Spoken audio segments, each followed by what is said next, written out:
Hello friends. कल के class के अंदर हमने प्रेसिडेंट को स्टार्ट किया था। आज ये प्रेसिडेंट सीरीज़ की सेकंड क्लास है जिसके अंदर आज हम प्रेसिडेंट का ओथ, उसका इलेक्शन कैसे होता है, इम्पीचमेंट कैसे होता है, ये सब कुछ जानेंगे। तो आइए स्टार्ट करते हैं।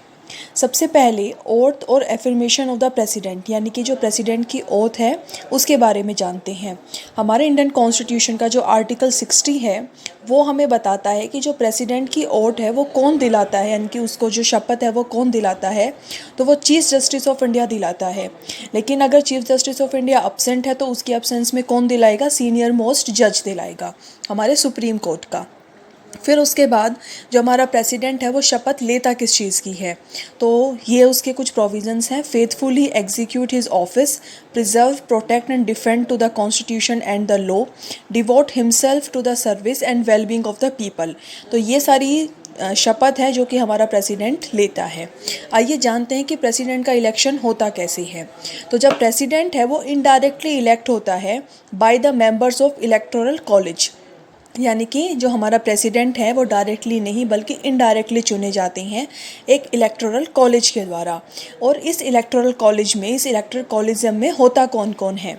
तो इलेक्टेड मेंबर्स होते हैं हमारे दोनों हाउसेस के, यानी कि लोकसभा के भी और राज्यसभा के भी पार्लियामेंट में। यानी कि हमारे जितने भी एमपीज़ हैं, चाहे वो लोकसभा के हों चाहे वो राज्यसभा के हों, लेकिन बशर्ते कि वो इलेक्टेड होने चाहिए, यानी कि nominated members election of president में पार्टिसिपेट नहीं कर सकते हैं। उसके अलावा elected members state legislative assemblies के, यानी कि जितने भी हमारे एमएलए होते हैं स्टेट लेजिस्लेटिव असेंबली में जो इलेक्टेड होते हैं वो भी इलेक्टोरल कॉलेज में पार्टिसिपेट करते हैं। उसके अलावा elected members of state legislative assemblies of UTs, और हमारे जिन यूटीज़ में स्टेट लेजिस्लेटिव असेंबली है जैसे कि दिल्ली और पुदुचेरी, तो इसमें भी जो इलेक्टेड मेंबर्स होते हैं वो भी प्रेसिडेंट के इलेक्शन में पार्टिसिपेट करते हैं।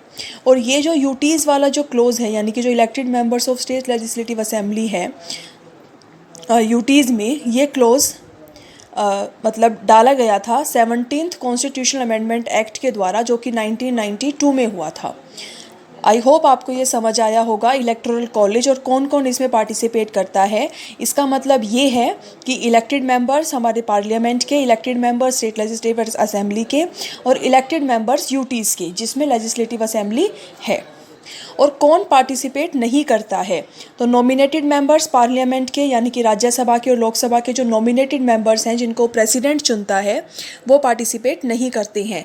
स्टेट लेजिस्लेटिव असेंबली के भी नॉमिनेटेड मेंबर्स नहीं करते हैं। यूटीज़ में भी जो नॉमिनेटेड मेंबर्स हैं वो नहीं करते हैं। इसके अलावा जितने भी मेंबर्स हैं, यानी कि ऑल मेंबर्स जो स्टेट लेजिस्लेटिव काउंसिल के होते हैं, यानी कि वो स्टेट्स जिनमें ना सिर्फ स्टेट लेजिस्लेटिव असेंबली है बल्कि स्टेट लेजिस्लेटिव काउंसिल भी हैं, उसके भी हर मेंबर, उसका कोई भी मेंबर इलेक्शन में पार्टिसिपेट नहीं करेगा। उसके बाद हम जानते हैं values of vote of MPs and MLAs, यानी कि एमपीज़ और एमएलएज़ की वोट की वैल्यू क्या है, यानी कि उनकी एक वोट की वैल्यू कितनी है, एक बोल सकते हैं कि लोकल लैंग्वेज में कीमत कितनी है। तो value of vote of MLA, यानी कि एमएलए की वोट की कितनी कीमत है, तो वो हम कैसे डिवाइड करेंगे? Total population of state divided by total number of elected members of state legislative assembly, यानी कि जिस स्टेट लेजिस्लेटिव असेंबली से वो एमएलए आ रहा है वहाँ पर टोटल नंबर ऑफ कितने इलेक्टेड मेंबर्स हैं उनको डिवाइड करेंगे। जो भी क्वेश्चन आएगा उसको 1/1000 से क्या कर देंगे? मल्टीप्लाई कर देंगे। तो ऐसे निकल जाएगी हमारे एक एमएलए के वोट की वैल्यू। उसके बाद हम निकालते हैं एक एमपी के वोट की वैल्यू क्या होती है, और ये सारे स्टेट्स के लिए है, यानी कि total value of votes of all MLAs, यानी कि जितने भी एमएलएज़ हैं हमारे टोटल, उनकी वोट की वैल्यू वो हम ऊपर रखेंगे, उसको डिवाइड कर देंगे जितने नंबर ऑफ इलेक्टेड एमपीज़ हमारे पास हैं। तो इन दोनों को डिवाइड करके जो भी क्वेश्चन आएगा वो क्या हो जाएगा? एक एमपी की वोट की वैल्यू हो जाएगी। उसके अलावा इलेक्टोरल कोटा क्या होता है, यानी कि प्रेसिडेंट को एटलीस्ट कितने नंबर ऑफ वोट्स चाहिए प्रेसिडेंट का इलेक्शन जीतने के लिए, उसको हम लोग बोलते हैं इलेक्टोरल कोटा। तो वो हम कैसे निकालते हैं? वो हम निकालेंगे total number of valid votes pulled, यानी कि जितनी भी टोटल वैलिड जो वोट्स हैं वो जितनी भी पुल्ड हुई हैं, जितनी भी वोट्स डाली गई हैं, अपॉन में 1+1 यानी कि 2, जो भी क्वेश्चन आएगा उसमें 1 प्लस कर देंगे, तो ऐसे निकालते हैं इलेक्टोरल कोटा। इसको हम लोग बोलते हैं कि इतने नंबर ऑफ वोट्स चाहिए किसी भी प्रेसिडेंट को इलेक्शन जीतने के लिए। उसके बाद देखते हैं, आई होप आपको ये वैल्यूज़ ऑफ वोट समझ आई होंगी। The value of vote of the each MLA varies from state to state.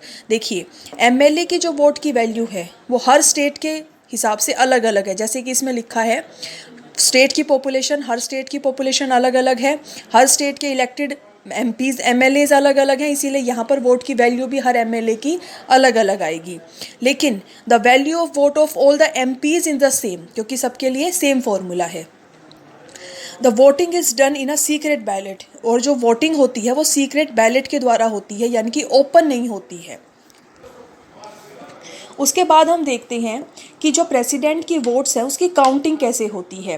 तो candidate must secure a fix quota, जैसे कि मैंने पहले बताया कि उसको एक फिक्स कोटा मतलब फिक्स कोटे तक उसको पहुंचना होता है, फिक्स कोटे को पूरा करना होता है, उसको हम लोग बोलते हैं इलेक्टोरल कोटा।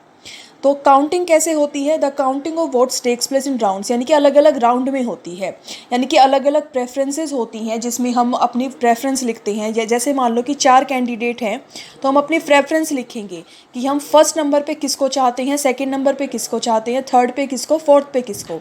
तो ऐसे हम प्रेफरेंसेस लिखते हैं अपनी, ऐसे काउंटिंग होती है। ऐसे उसका वोट का एक पेपर होता है जिस पे हम टिक लगाते हैं कि हमारी पहली प्रेफरेंस ये है, सेकंड प्रेफरेंस ये है।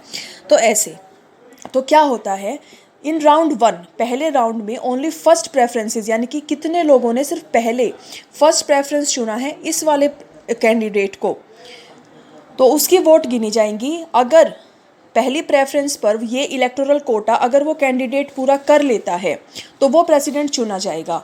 अगर नहीं करता है तो सेकंड राउंड होता है, जिसमें क्या होता है, जो सेकंड प्रेफरेंस यानी कि जो लास्ट प्रेफरेंस होती है उसकी वोट बाकी कैंडिडेट्स में इक्वली डिवाइड हो जाती है according to their proportion of vote.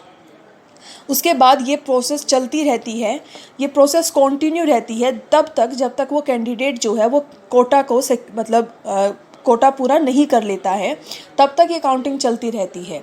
उसके बाद काउंटिंग पूरी होने के बाद जो भी कैंडिडेट कोटा पूरा करेगा वो हमारा प्रेसिडेंट चुना जाएगा।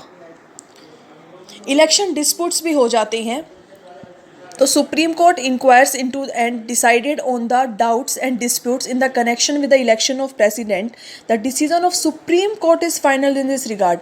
अगर कभी भी प्रेसिडेंट के इलेक्शन को लेकर डिस्प्यूट हो जाते हैं तो जो भी फैसला होगा वो सुप्रीम कोर्ट करता है। जितने भी डिसीजंस होंगे, जो भी डाउट्स क्लियर करने हैं, वो सुप्रीम कोर्ट करता है और सुप्रीम कोर्ट का डिसीजन ही इसमें फाइनल माना जाता है।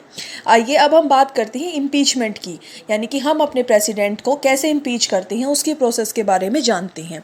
आई होप आपको यहाँ तक समझ आया होगा। आर्टिकल 61 हमारे इंडियन कॉन्स्टिट्यूशन का वो बात करता है हमारे प्रेसिडेंट के इम्पीचमेंट के बारे में। और जैसा कि मैंने पहली वीडियो में भी बताया था, प्रेसिडेंट को इम्पीच करने के लिए क्या ग्राउंड होता है, सिर्फ वॉयलेशन ऑफ द कॉन्स्टिट्यूशन। यानी कि अगर USA और फ्रांस से हम कंपेयर करते हैं तो पर्सनल कंडक्ट पर भी हम अपने प्रेसिडेंट को इम्पीच कर सकते हैं। लेकिन अगर इंडिया की बात करें तो हमारे कॉन्स्टिट्यूशन में लिखा हुआ है कि अगर प्रेसिडेंट सिर्फ वॉयलेशन ऑफ द कॉन्स्टिट्यूशन के बेसिस पर ही इम्पीच हम उसको कर सकते हैं। और ये जो एक्ट होता है ये क्वाजी जुडिशियल होता है, यानी कि पूरा जुडिशियल नहीं होता है, यानी कि जो फैसला होता है पार्लियामेंट में होता है, कोर्ट में नहीं होता है। यानी कि इम्पीचमेंट की जो प्रोसेस है वो हमारे पार्लियामेंट में करी जाती है, कोर्ट में नहीं होती है। और इम्पीचमेंट का जो प्रोसीजर है, या बोल सकते हैं जो बिल पेश करना होता है, वो हम किसी भी हाउस में कर सकते हैं, चाहे तो लोकसभा में कर सकते हैं, चाहे तो राज्यसभा में कर सकते हैं। किसी भी either house of the parliament में हम ये बिल ला सकते हैं इम्पीचमेंट का। अब इम्पीचमेंट की प्रोसेस होती कैसे है अब जानते हैं। Signed by at least 1/4 of the members, यानी कि जिस भी हाउस में वो बिल लाया गया है, चाहे लोकसभा हो चाहे राज्यसभा हो, उसके कम से कम 1/4 मेंबर्स के उस पर साइन होने चाहिए। 14 दिन पहले प्रेसिडेंट को नोटिस दिया जाना चाहिए कि आपका इम्पीचमेंट प्रोसेस अब हम स्टार्ट करेंगे, तो 14 दिन पहले उसको नोटिस देना पड़ता है।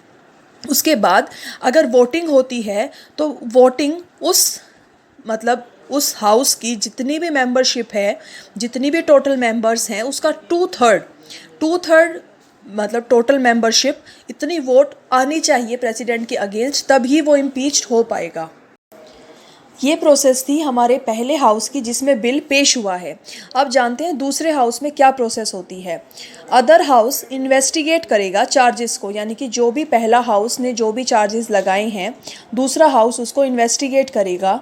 The president shall have right to appear and to represent in such a investigation, यानी कि ये जो इन्वेस्टिगेशन दूसरा हाउस करेगा, प्रेसिडेंट को इसमें पार्ट लेने का या अपीयर होने का पूरा हक है। If other houses also agrees with the charges, अगर दूसरा हाउस भी चार्जेस को एग्री कर लेता है तो इम्पीचमेंट रेजोल्यूशन होगा, वोटिंग होगी और same process 2/3 majority of the total membership of that house, मतलब जो भी है, चाहे लोकसभा हो चाहे राज्यसभा हो, उसके बाद क्या हो जाएगा, इम्पीचमेंट प्रोसेस मतलब कंप्लीट हो जाएगी और प्रेसिडेंट को उसी दिन अपने ऑफिस से रिमूव्ड होना पड़ेगा जिस दिन वो रेजोल्यूशन पास हो जाएगा। अब आज तक मतलब इंडिया की हिस्ट्री में कोई भी प्रेसिडेंट इम्पीच्ड नहीं हुआ है। Who can not take part in the process of impeachment, यानी कि इम्पीचमेंट की प्रोसेस में कौन कौन पार्टिसिपेट नहीं करता है। नॉमिनेटेड मेंबर्स करते हैं, लेकिन नॉमिनेटेड मेंबर्स वोटिंग में नहीं करते हैं, यानी कि इलेक्शन में नहीं करते हैं, लेकिन इम्पीचमेंट में वो कर सकते हैं। इलेक्टेड, जैसे आपने देखा, elected members of state legislative assemblies and UTs वो पार्टिसिपेट नहीं करेंगे इम्पीचमेंट में, लेकिन ये सारे लोग हमने पहले भी पढ़ा कि इलेक्शन में पार्टिसिपेट कर सकते हैं। तो आज की क्लास में बस इतना ही। प्रेसिडेंट का इलेक्शन, ओथ एंड इम्पीचमेंट हमने जाना। नेक्स्ट वीडियो में हम बात करेंगे प्रेसिडेंट की जितनी भी पावर्स होती हैं, चाहे एग्जीक्यूटिव हो, चाहे लेजिस्लेटिव हो, चाहे फाइनेंशियली हो, हम उसके बारे में बात करेंगे। आई होप आपको ये वीडियो अच्छी लगी होगी। प्लीज़ मेरे चैनल को सब्सक्राइब कीजिए, वीडियो को लाइक कीजिए और जितना से ज़्यादा हो सके शेयर कीजिए। Thank you so much.